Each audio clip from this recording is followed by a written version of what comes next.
Hello friends, welcome to the channel. आज 31 दिसंबर 2020 है और साल का अंतिम दिन है। Happy new year to all the viewers in advance.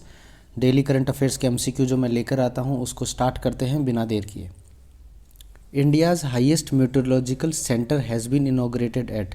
तो जो मौसम संबंधी जो सेंटर है, मीटरोलॉजिकल सेंटर है इंडिया का, जो हाईएस्ट हाइट पर इनॉग्रेट किया गया है, वो कहाँ इनॉग्रेट किया गया है? तो जो इसका राइट आंसर है वो है ऑप्शन ए, लेह।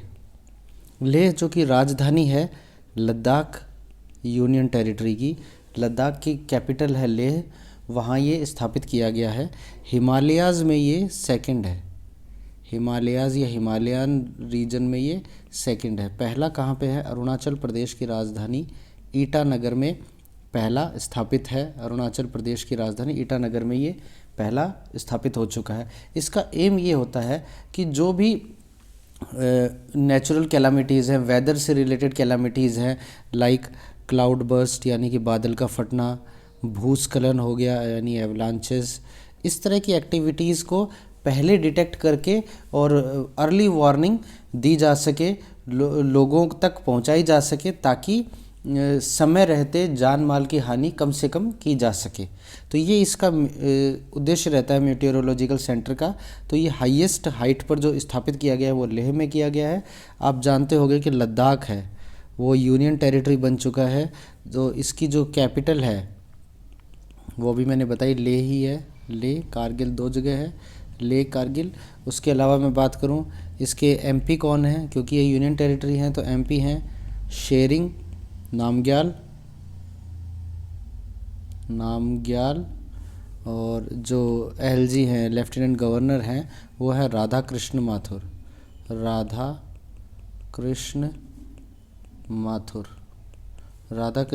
एलजी हैं, लेफ्टिनेंट गवर्नर हैं।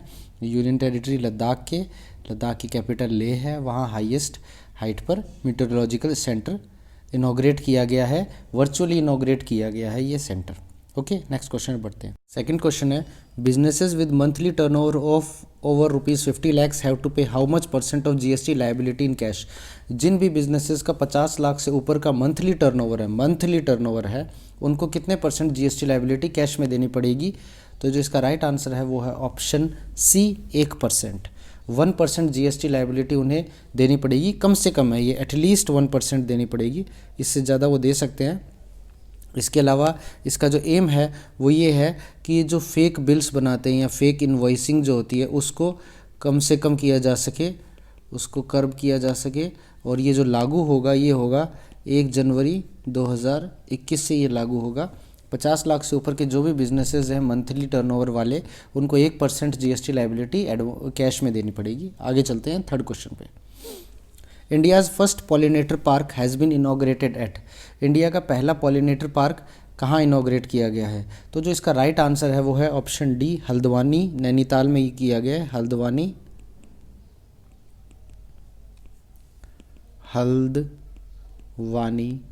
नैनीताल डिस्ट्रिक्ट है, हल्द्वानी प्लेस है, वहाँ पर ये किया गया है। पॉलिनेटर से समझने के लिए पहले बता देता हूँ पॉलिनेटर क्या चीज़ होती है। कोई भी पॉलन जो होते हैं जो यूज़ आते हैं किसी भी प्लांट के फर्टिलाइजेशन में, ताकि वो फ्रूट्स, सीड्स या यंग प्लांट्स जनरेट कर सके। तो पॉलन को स्टेमन होता है मेल पार्ट, एक फ्लावर प्लांट है उसका मेल पार्ट को स्टेमन कहते हैं।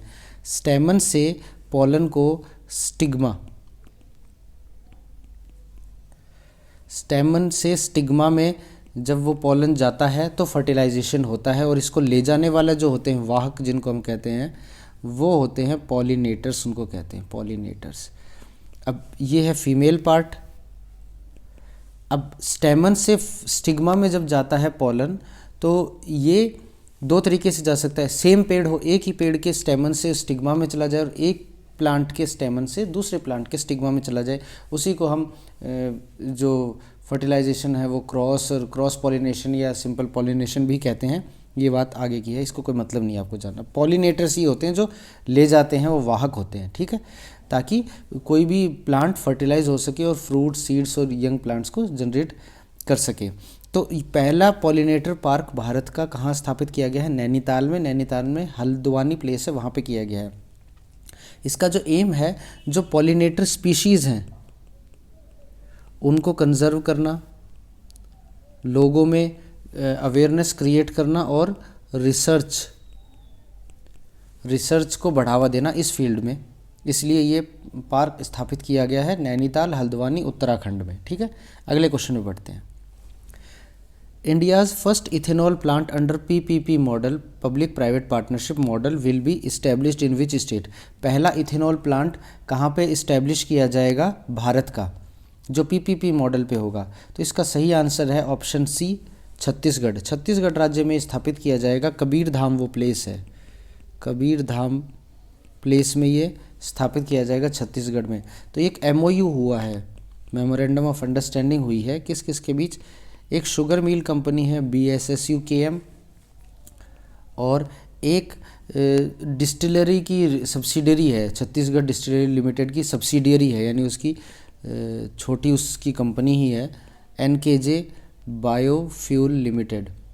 NKJ बायोफ्यूल लिमिटेड, इन दोनों में MOU हुआ है ताकि पहला PPP model based ethanol plant लगाया जा सके छत्तीसगढ़ में। ठीक है, छत्तीसगढ़ में ये लगेगा। तो ये BSSUKM तो क्या है? शुगर मिल है, और ये है subsidiary of CDL, Chhattisgarh distillery limited. Chhattisgarh distillery limited की ये सब्सिडियरी है, उनके बीच एक MOU हुआ है ताकि कि इथेनॉल प्लांट लग सके, पहला PPP मॉडल बेस्ड। आगे चलते हैं नेक्स्ट क्वेश्चन पे। विच म्यूनिसिपल कॉरपोरेशन है साइंड एन MOU साइन किया है UNDP के साथ, यूनाइटेड नेशन डेवलपमेंट प्रोग्राम के साथ। UNDP इंडिया, जो UNDP की इंडिया वाली ब्रांच है उसके साथ, टू को create India's first social impact bond. India का पहला सोशल इम्पैक्ट बॉन्ड क्रिएट करने के लिए MOU किस म्यूनिसिपल कॉरपोरेशन ने UNDP के साथ किया है? सवाल ये है। तो जो इसका राइट आंसर है वो है option C, Pimpri Chinchwad municipal corporation ने किया है, PCMC, पिंपरी चिंचवाड़, नाम ही अजीब सा है। पिंपरी चिंचवाड़ ने सोशल इम्पैक्ट बॉन्ड को क्रिएट करने के लिए UNDP के साथ MOU किया है। इतनी ही बात इसमें जानने योग्य है। अगले क्वेश्चन पर बढ़ते हैं। Department of science and technology DST has constituted a committee to conserve the Indian heritage. Indian heritage को, भारत की संस्कृति को बचाने के लिए, जो भी हमारे पुराने मॉन्यूमेंट्स हैं उनको बचाने के लिए, बाय यूजिंग फ्यूचरिस्टिक टेक्नोलॉजीज़ का यूज़ करके हमारी पुरानी संस्कृति को बचाने के लिए DST ने कमेटी के गठन का निर्णय किया है। तो कमेटी का चेयरमैन कौन है? तो जो इसका राइट आंसर है वो है option D, Shantanu Chaudhary. Professor Shantanu Chaudhary IIT Jodhpur में फैकल्टी हैं और उनको इसका चेयरमैन बनाया है इस कमेटी का। तो ये DST जो है वो अंडर FFT यानी कि फ्रंटियर फ्यूचरिस्टिक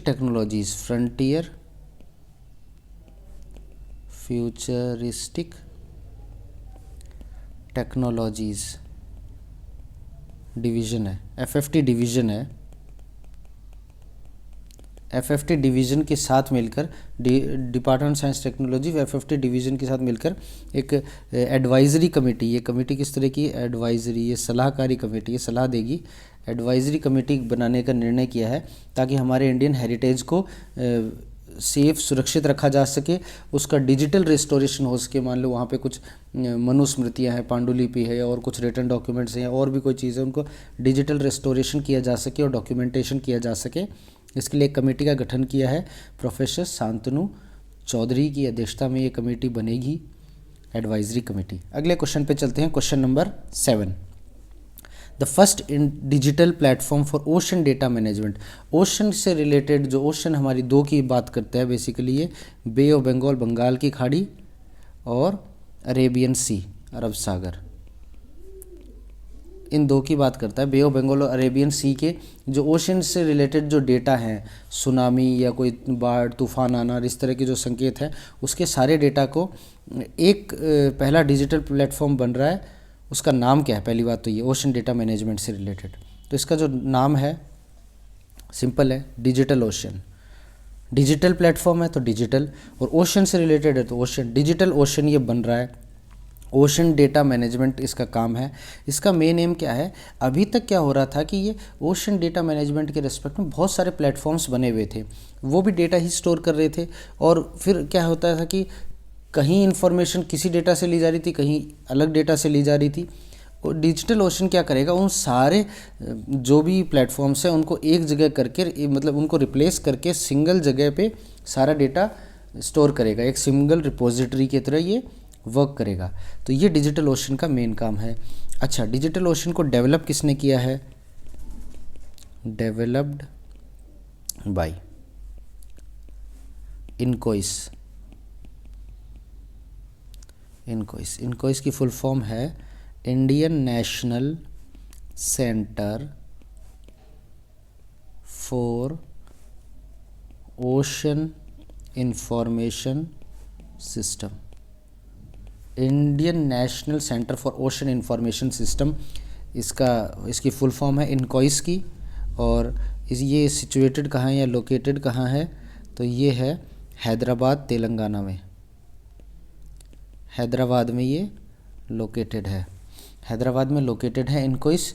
उसके अलावा जो भी ये जो इनकोइस है ये किसके अंडर आता है, तो ये आता है ministry of earth sciences. Ministry of earth sciences के अंडर ये आता है इनकोइस। मिनिस्ट्री ऑफ अर्थ साइंसेस के यूनियन मिनिस्टर कौन है, तो श्री हर्षवर्धन। श्री हर्षवर्धन यूनियन मिनिस्टर हैं मिनिस्ट्री ऑफ अर्थ साइंसेस के। ओके, तो ओशन डेटा मैनेजमेंट के लिए पहला डिजिटल प्लेटफॉर्म बना है, डिजिटल ओशन इसका नाम है। क्वेश्चन नंबर 8 पे बढ़ते हैं। क्वेश्चन नंबर 8 कहता है ruthenium plaque therapy. Ruthenium plaque therapy, आप रुथेनियम एक रेडियो एक्टिव मटेरियल है और recently in news use to treat. तो रुथेनियम प्लेग थेरेपी इन दिनों चर्चा में रही है, तो ये किस ट्रीटमेंट में यूज़ आती है, तो जो इसका राइट आंसर है वो ऑप्शन सी है, आई कैंसर। आँखों के कैंसर में इसका यूज़ होता है। पहली बात, रुथेनियम